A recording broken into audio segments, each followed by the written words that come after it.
Бүгүн биз бул жерге Кытай, Кыргызстан, Өзбекстан темир жолунун курулушун баштап, анын алгачкы ташын коюу салтанатына чогулуп отурабыз.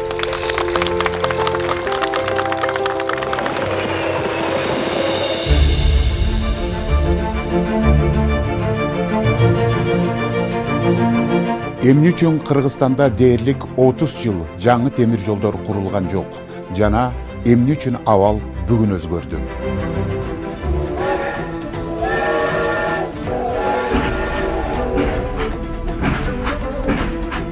Тарых барактарына көз чаптырсак, Кыргызстандын темир жол тармагынын калыптанышы 20-кылымдын башталышына туш келет.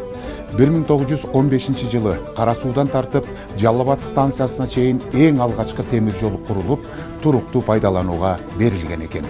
1924 жылдын жаз айларынан тартып Казакстандын түштүгүндө жана Кыргызстандын түндүгүндө темир жол курулуш иштери күч ала баштайт. Анын узундугу 266 чакырым болчу.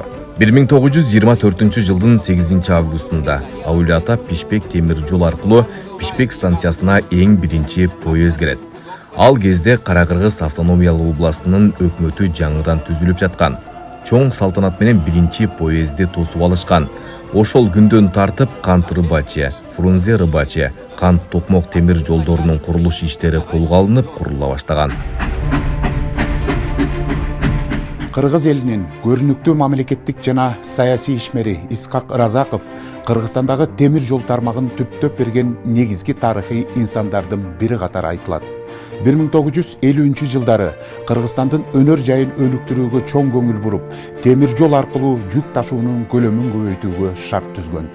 Республиканын түндүгү менен түштүгүндөгү өнөр жай ишканаларын жана көмүр кендерин транспорт менен камсыз кылуу үчүн темир жол инфраструктурасын жакшыртууну мамлекеттик саясаттын маанилүү багытына айландырган.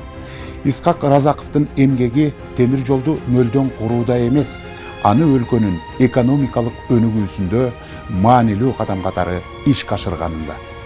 Ал ошол Сталинге чейин барып, ошол жерден Берияга кирип, ошентип отуруп туруп, темир жолду, кара жолду, Бишкек-Ош жолду кантип куруш керек экендигин, аны кантип чечкендигин, мына өлөрүнө 10 күн калганда, ошол Ильяс Жусупалиев деген аксакал үйүнө барганда айтып берген экен. Андан кийин дагы бул Кыргызстандагы темир жолун куруу боюнча, мына ал Бишкектен баштап Ысык көлгө чейин, Балыкчы шаарына чейин курула турган темир жолду дагы Исхак Разаков ушундай аракеттенип отуруп туруп, ушул оор мезгилде ошону аягына чейин чыгартканга Исхак Разаковдун салымы да өзгөчө зор болуп калды.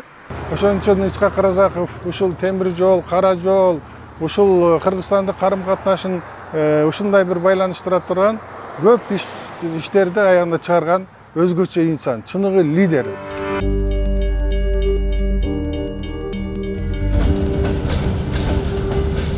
Кыргыз темир жолу түштүк-чыгыш Азия өлкөлөрүн жана Кытайды Европа менен байланыштырган улуу жибек жолунда жайгашканын унутпоо зарыл. Деген менен кылымга арыткан Кыргыз темир жолу СССР тараган соң эгемендүүлүккө жеткен Кыргызстандын 30 жылдык тарыхында өнүк албай, тез кезинче каттамдардын дээрлик көпчүлүгү токтоп калса, айрымдары иштен чыгарылды. Дээрлик 30 жыл аралыгында 5 президент алмашса да жаңы линиялар курулган жок. Инфраструктуранын бир бөлүгү жоголду, тонолду. Ал эми көптөгөн долбоорлор кагаз бетинде гана калып кетти. 1991 жылдан 2021 жылга чейин жаңы курулган темир жол 0 метр. Пайдалануудан чыккан жолдор болжол менен 40 километр. Өмүрүбүздө темир жол салган эмеспиз. Темир жол салбактуу бир оюбузда жок болчу. Анткени күчүбүз средства жетпеш. Жол аябай бузулду, шпалдар аябай чириди, көңүл бөрүлбөй калды. Мен тээ башында айтып өткөндөй, Исхак Разаков сыяктуу Кыргыз экономикасынын келечегин темир жол тармагын өнүктүрүүдөн көрө алган адам дээрлик 70 жылдан кийин бийлик башына келди. 30 жыл өгөйлөнүп, каралбай калган тармак жанданып, өлкөнүн ички аймактарын байланыштырган темир жол тутумдарын куруу ийгиликтүү ишке ашып баштады.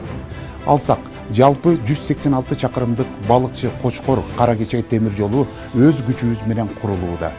Анын 64 чакырымын түзгөн Балыкчы-Кочкор тилкеси бүткөрүлдү. Бул жол өлкөнүн ички коопсуздугун жана экономикалык көз карандысыздыгын камсыз кылган алгачкы ички темир жол магистралы. Мындай ыкчам темир жолдун жанданышы өлкөдө миңдеген жаңы жумуш орундарын түзүп, аймактардагы соода сатык менен өндүрүштүн өсүшүнө түз жол ачууда.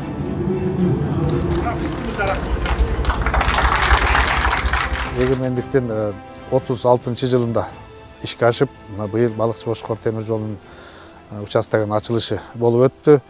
Өзүңүздөргө белгилүү, бул бөлүк биздин Кыргызстандын аймагын камтый турган чоң долбоордун башталышы гана да.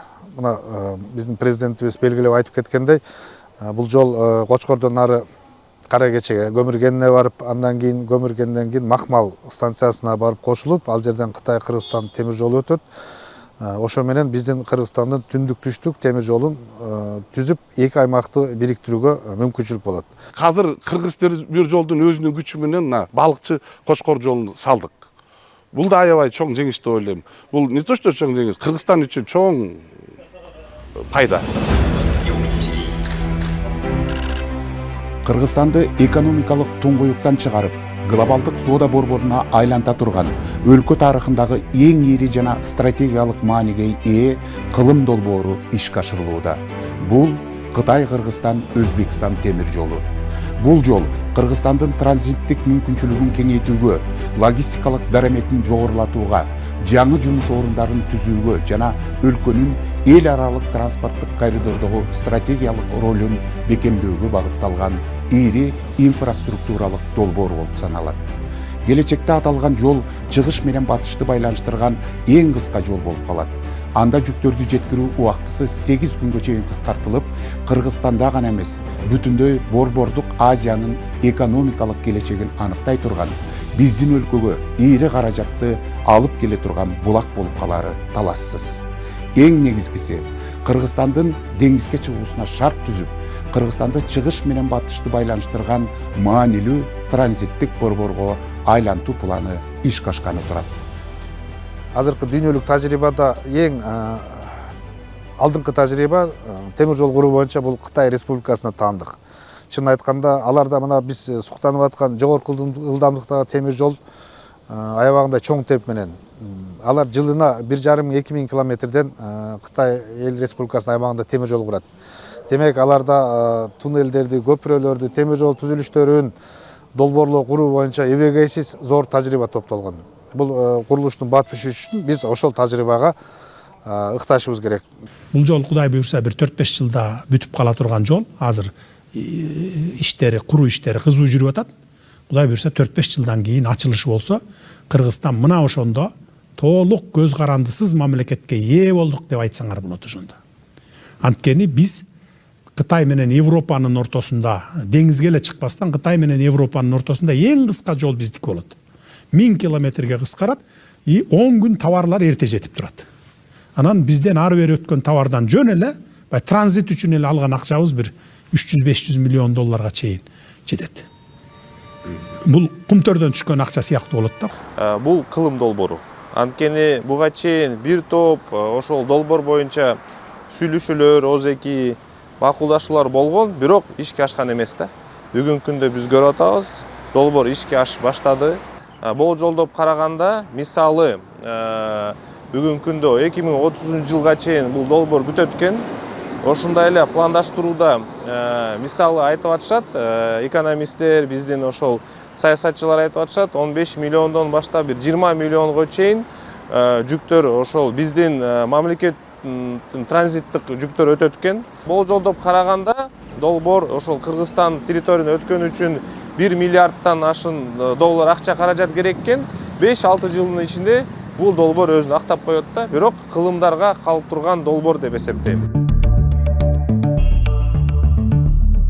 Билесизби, эң өкүнүчтүүсү, мына ушундай эйри долбоорлор ишке ашып жатканда жумурткадан кыр издегендер да чыкпай койбойт экен. Эл аралык деңгээлдеги курулуштарды ишке ашырууда бизде адистердин жетишсиздиги чет өлкөлүк өнөктөштөрдүн жардамында толукталып жатканын билип турса да, андан өз кызыкчылыктарына пайдаланганды адатка айлантып алгандар коомчулукту жалган маалыматтар менен ууландырууга аракеттерин улантууда.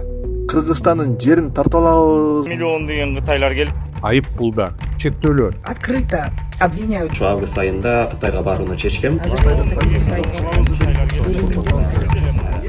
Кыргызстанга чет жактан канча адам келип иштебесин, алар долбоор аяктаган соң кааласа каалабаса да өз мекенине кайтып кетишет. Биздин мыйзамдар чет өлкөлүктөрдү бирөтөлө калып калуусуна жол бербейт. Бирок алар салган, алар курган жолдор, заводдор, ири ишканалар биздин келечегибизге кызмат кылып түбөлүккө Кыргызстанда калат. Муну түшүнбөй, соц тармактарда элди дүрбөтү менен алек болгондорго кошулуп бакыра берсеңиз, бир күнү аттиң деп бармагыңызды тиштеп өкүнүп калчу күн да алыс эмес. Анткени мындай учурлар бир катар өнүккөн өлкөлөрдүн тажрыйбасында да орун алып, бирок убакыт баарын өз ордуна койгонуна күбө болуп келебиз. Биз изилдеп карадык. Мисалы Кытай эл республикасына, Японияда, ошондой Швейцарияда ошондой долбоорлор абдан жакшы пайда алып келип жатат да, жакшы иштеп жатат. Дүйнөлүк практикада жада калса ошо коррупция такыр жок деген мамлекет Сингапурда бүгүнкү күндө ошо Сингапурда дагы көп кытайлар бар да, инвесторлор болуп келген. Анан биз буга мындай оң көз караш менен карап, алдыга кадам ташташыбыз керек. Экинчиден бизде темир жолду салып башталды бүгүнкү күндө. Темир жолду салууга деген бизде өзүбүздүн ички рынокто ошол кесипкө адистер жок ошол багытта. Аз болсо дагы. Ошо байланыштуу сөзсүз түрдө чет жактан келип атат да. Анан бүгүнкү күндө бизде мисалы ошол эле мисалы кытайларга эле мисал эмне үчүн кытайлар келип атат? Анткени деген бүгүнкү күндө бизде кыргыз жарандары жашоо оңголгондугуна байланыштуу немеге кара жумуштарга иштебей калды. Ошон үчүн азыр бүгүнкү күндө бизге индустар келип атат, пактар келип атат, кытайлар келип атат. Сөзсүз түрдө булар бизге баягы сырттан келген мигрант катарында кабыл алынып атат да. Бул нормалдуу көрүнүш. Кыргызстандагы темир жолдун тарыхы бул жөн гана транспорттун тарыхы эмес. Бул мамлекеттин өнүгүү тарыхы. Дээрлик 30 жыл бою өлкөдө жаңы темир жолдор курулган жок. Бүгүн жаңы этап башталууда. Ал кандай болоорун убакыт көрсөтөт. Бирок азыртан эле бир нерсе айкын. Темир жол курулушуна кайтып келүү бул жөн гана жаңы чакырымдардын пайда болушу эмес, бул өлкөнүн келечегине жасалган узак мөөнөттүү инвестиция болорун бір күндөй билем. Кыргызстан өнүгүп өсүп, транспорттук көз карандысыздыгынын жана дүйнөдөгү ордун мындан ары дагы бекемдей берсин.